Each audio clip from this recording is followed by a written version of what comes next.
Kung hindi ka gwapo, panoorin mo 'to. Kung alam mo sa sarili mo na hindi ka binigyan ng Diyos ng pinakagwapong muka para maging better sa life, di mo ikakagwapo yung kakaiyak mo dyan na hindi ka pinanganak na gwapo. Sige, tanggapin na natin, hindi ka sobrang gwapo. Hindi ka rin matangkad. Let's say, pinanganak ka, hindi ka ganun katangkaran. 5'4 ka lang, 5'5 ka lang. Magagawa natin dyan. Hindi naman natin makontrol ang height. Ano rin magagawa sa muka? Di naman tayo pwedeng palitan lang natin yung mata natin, yung eyeballs natin, o palitan natin yung nguso natin. Oo, pwede magpa-surgery, pero alam ko sa inyo, mga kalalakihan is ayaw nyo naman magpa-surgery.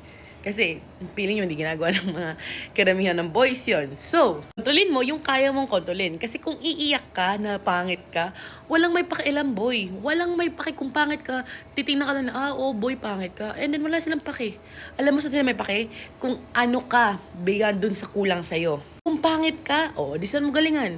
Gusto mo maging attractive yung itsura mo, di mag-workout ka, mag-gym ka. Kung hindi ka ganun kagwapuhan sa mukha mo, mag-workout ka ng katawan mo. Kasi yung katawan, boys, kapag naayos nyo yan, fit kayo, hindi necessary na kailangan maging 6-pack, 8-pack, 20-pack.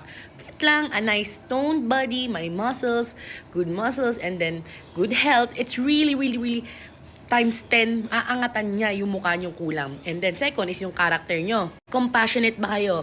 Mabait ba kayo? Masipag ba kayo? Marunong ba kayo makisama? Marunong ba kayo makinig? Marunong ba kayo makiramdam? May common sense ba kayo? Alam niyo ba paano magtrato ng pamilya? Alam niyo ba magtrato ng parents?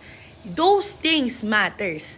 Now, yung mga bagay na yan sinabi ko, nakokontrol yan. So, yung hindi mo nakontrol, ipagdasal mo na lang kay God at yung mga kaya mong kontrolin, sipagan mo.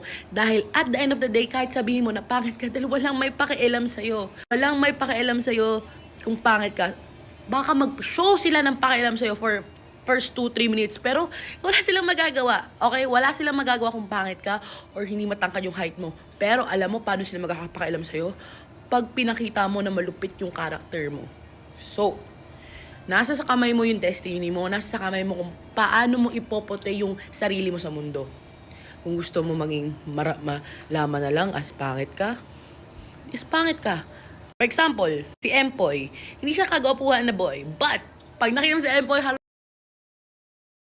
nakakatawa siya. Pag napanood ko yung videos niya, talagang halakakakawantawa. And if nakilala ko si Empoy, babae ako, hindi ko siya makikita as hindi siya kagapuhan. I would love to be his friend, isama namin sa mga group parties because Empoy's character hindi develop niya na maging nakakatawa siya. Nakikita nyo? Okay? So boys, kontrolin mo yung buhay mo. Mwah.